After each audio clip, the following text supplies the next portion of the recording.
श्री स्वामी समर्थ. नमस्कार मंडळी, स्वागत आहे तुमचं आपल्या मराठी यूट्यूब चॅनलमध्ये. स्वामींच्या कृपेने आपला दिवस आनंदात जाओ हीच मी स्वामींच्या चरणी प्रार्थना करते आणि आजच्या नवीन व्हिडिओला सुरुवात करूया. 17 मे 2026 पासून तर 15 जूनपर्यंत अधिक मास संपत आलेला आहे. तर या 5 ते 6 दिवसामध्ये आपल्याला नदीला अशा काही वस्तू अर्पण करायच्या आहेत. आणि हा जो अधिक महिन्याला धोंड्याचा महिना म्हटल्यामुळे, हा पुरुषोत्तम मास असल्यामुळे अधिक महिन्याचे फळ जे आहे तर ते दुप्पटपटीने आपल्याला मिळत असते. अधिक मासामध्ये जे कार्य केले जातात, व्रत केले जातात, तर ते कधीही न संपणारे असतात. कारण हा जो महिना आहे हा श्रीहरी विष्णूला समर्पित केला जातो. या महिन्यामध्ये श्रीहरी विष्णूची आणि माता लक्ष्मीची पूजा केली जाते. अधिक मासामध्ये भगवद्गीतेचे पूर्ण पारायण पठण केले जाते. या महिन्यामध्ये जावयाचे लाड केले जाते. पण हा महिना सुवासिनी महिलांसाठी खूप खास असतो. आईची ओटी भरण्यासाठी, कुलदेवतेची ओटी भरण्यासाठी खूप श्रेष्ठ म्हटला जातो. म्हणूनच आपल्याला एक नियम पाळायचा आहे. तर अधिक महिना संपे तोपर्यंत कोणत्याही दिवशी आपण गंगेला हा मानपान करायचा आहे. अधिक मासामध्ये नदीला आपल्याला हे वाण द्यायचं आहे. ज्याप्रमाणे आपण लेक जावयाचा मानपान केलेला आहे, मुलीचा मानपान केलेला आहे किंवा आईची ओटी भरलेली आहे, त्याच पद्धतीने आपल्याला हा मानपान करायचा असतो. तर या महिन्यामध्ये गाईला 33 अनारसे, एखाद्या ब्राह्मणाला 33 अनारसे, त्यामध्ये एक दिवा असतो किंवा बताशे असतात, तर हे दिले जातात.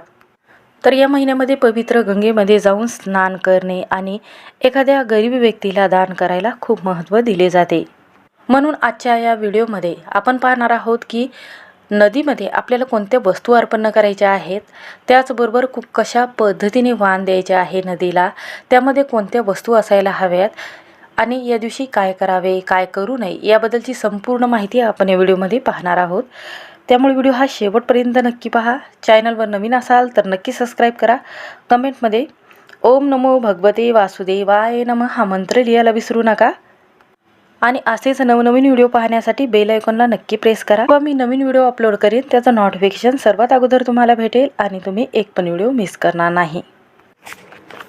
तर पहा, गंगा नदीला वाण का दिले जाते, वाणामध्ये कोणत्या वस्तू असायला हव्यात, तर आपण थोडंसं नदीचं महत्त्व बघूया. तर नदीचा उगम जो आहे तर श्रीहरी विष्णूकडूनच झालेला आहे. तर राजा भागीरथीच्या कठोर तपस्येमुळे गंगा नदी स्वर्गातून पृथ्वीवर अवतार त्यांनी घेतलेला होता. प्रचंड वेग आणि प्रवाह नियंत्रित करण्यासाठी भगवान शिवाने तिला आपल्या जटेमध्ये धारण केले होते.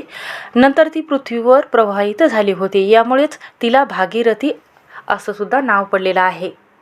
तसंच असं म्हटलं जातं की पुराणानुसार वामन अवताराच्या वेळी विष्णूने आपले चरण आकाशाकडे नेले असता त्याच्या चरणाचा स्पर्श होऊन ब्रह्मांड फुटले होते. त्यातून बाहेर पडलेले जल म्हणजे गंगा. म्हणून गंगा नदीला विष्णुपदी, विष्णूच्या चरणापासून निघालेली असं सुद्धा म्हटलं जातं.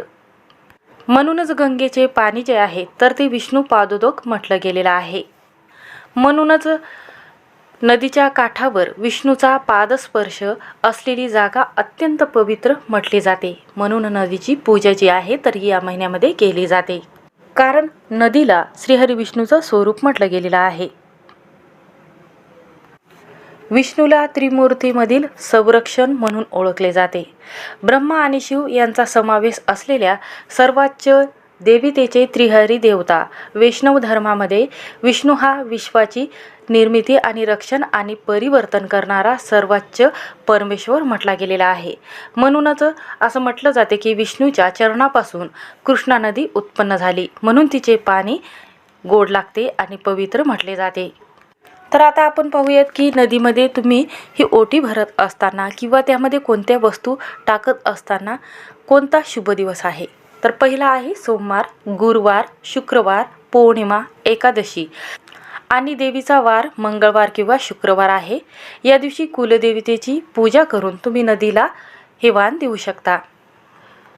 तर अधिक महिन्यामध्ये स्मरण करायचं आहे. तर काय अर्पण करायचं आहे, तर आपल्या वास्तुशास्त्रामध्ये असं सांगितलं गेलेलं आहे की अधिक महिन्यामध्ये नदी किनारी जाऊन हे वाण देत असतात. त्याचप्रमाणे दीपदान सुद्धा केले जाते. ज्यामुळे अखंड सौभाग्य प्राप्त होत असते. कुटुंबाचं कल्याण व्हावं व कुटुंबामध्ये आरोग्याच्या समस्या ज्या आहेत, ज्या व्यक्तीला येतात त्यांचं आरोग्य चांगलं राहण्यासाठी, घरामध्ये सुखसमृद्धी येण्यासाठी नदीला ही वस्तू अर्पण केली जाते. नदीला वाण दिल्यामुळे आपल्याला पुण्याची प्राप्ती होते. 1000 पटीने आपल्याला याचं फळ जे आहे तर ते प्राप्त होते, कारण हा महिना श्री हरिविष्णूला प्रिय आहे. जेव्हा आपण नदीला ही वस्तू अर्पण करतो तेव्हा घरामध्ये सुखसमृद्धी आपोआपच प्राप्त होते. म्हणून नदीला कोणती वस्तू अर्पण करायची आहे ते बघूया. तर या दिवशी आपल्याला लाल, पिवळा, हिरवा रंगाचा एक पीस घ्यायचा आहे ताटामध्ये. त्यामध्ये आपल्याला कापूर घ्यायचे आहे. जे फुलं आहे पिवळ्या रंगाची ती घ्यायची आहे. त्यामध्ये ओटीमध्ये आपल्याला शृंगाराची वस्तू, एक नारळ आणि जे वाण आहे, ज्या पद्धतीने आपण वाण घेतो अनारसे, यामध्ये अनारसे किंवा 33 धोंडे घ्यायचे आहेत, किंवा तुम्ही 33 अनारसे घेऊ शकता, बताशे घेऊ शकता. एक दिवा घ्यायचा आहे आणि त्यानंतर एक द्रोण घ्यायचा आहे. त्यामध्ये फुलं टाकायचे आहे आणि जे छोटा दिवा आहे तिथेच मिळते, नाहीतर तुम्ही छोटा दिवा घेऊ शकता. त्यावर आपल्याला फुलवात तुपाची, शुद्ध तुपाची घ्यायची आहे दिवा लावण्यासाठी. आणि त्यानंतर ताटामध्ये, ओटीमध्ये नारळ, ओटीचे साहित्य, पीस आणि आपल्याला यामध्ये जे धान्य आहे गहू किंवा तांदूळ घ्यायचे आहेत आणि बांगड्या घ्यायच्या हिरव्या किंवा शृंगाराच्या 5 वस्तू तुम्ही घेऊ शकता. यामध्ये बांगड्या घेतल्यात तरीही चालेल. हळदी कुंकू यामध्ये टाकायचं आहे आणि गजरा असेल तर गजरा टाका, नाहीतर फुलं टाकलीत तरीही चालेल.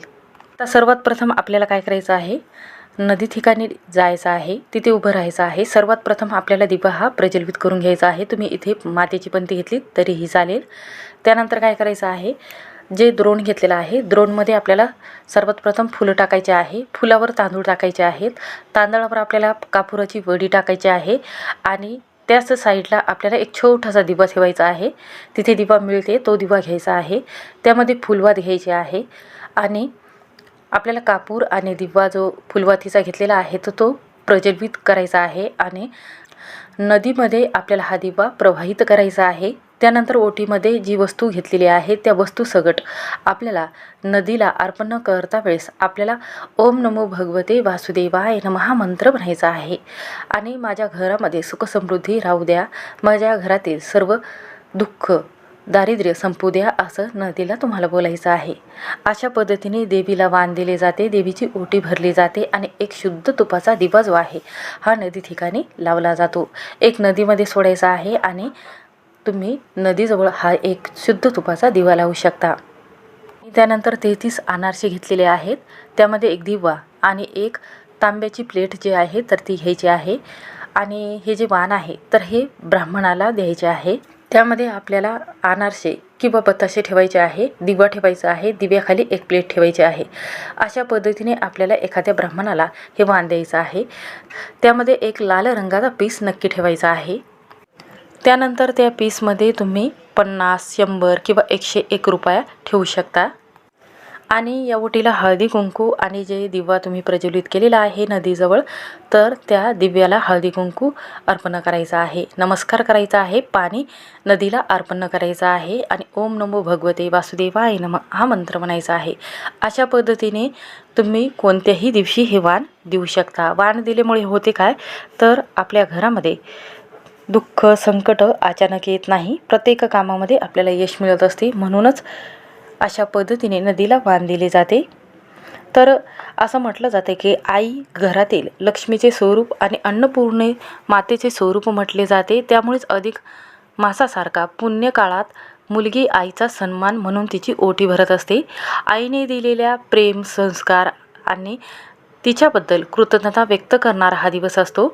म्हणूनच विवाहित मुलीने आईची ओटी नक्की भरायची आहे आणि भरल्यानंतर आईचे सौभाग्य, आरोग्य आणि कुटुंबाच्या कल्याणासाठी, सुख समृद्धीसाठी तिच्या पाया पडायच्या आहेत. तर सासूची ओटी का भरली जात नाही, तर पहा, ओटी भरणे हा केवळ एक धार्मिक विधी नसून तो स्त्रीच्या मातृत्वाचा, तिच्या सर्जनशीलतेचा आणि अखंड सौभाग्याचा गौरव करणारा हे एक अत्यंत महत्त्वाचा संस्कार म्हटला जातो. अधिक मासात सासूची ओटी भरली जात नाही, कारण अनेकांच्या परंपरेमध्ये किंवा घरामध्ये अधिक मासातील वाण किंवा ओटीचे मान विशिष्ट नात्यापुरतेच मर्यादित ठेवले जाते. धार्मिक आणि कौटुंबिक नियमानुसार आपण प्रत्येक घरामध्ये पाहत असतो. मुलगी लग्नानंतर जेव्हा पहिल्यांदा सासरी येते तेव्हा सासू आपल्या सुनेची ओटी भरून स्वतःचा मुलगा राजखुशीने तिच्या पदरात देत असतो. म्हणूनच सासू ही नेहमी सुनेला आशीर्वाद देणाऱ्या स्थायी असते. सासूकडून मिळालेली ती आशीर्वादरूपी ओटी सासूला परत करता येत नाही. सासू ही आधीच त्या घराची लक्ष्मी आणि अन्नपूर्णा म्हणून ओळखली जाते. त्यामुळेच सुनेने सासूची ओटी भरणे चुकीचे म्हटले गेलेले आहे. तर विधवा स्त्रीची ओटी भरली जात नाही, कारण पतीशिवाय गर्भधारणा शक्य नसते.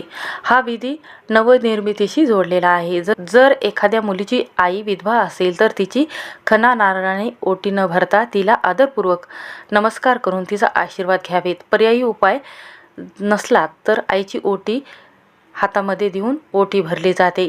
कोणत्याही सुवासिनीची सवासीन स्त्रीची ओटी भरावी, यामुळे सौभाग्याचं उत्तम आशीर्वाद लाभत असतात. म्हणून अधिक मासामध्ये हे नियम पाळायचे आहेत.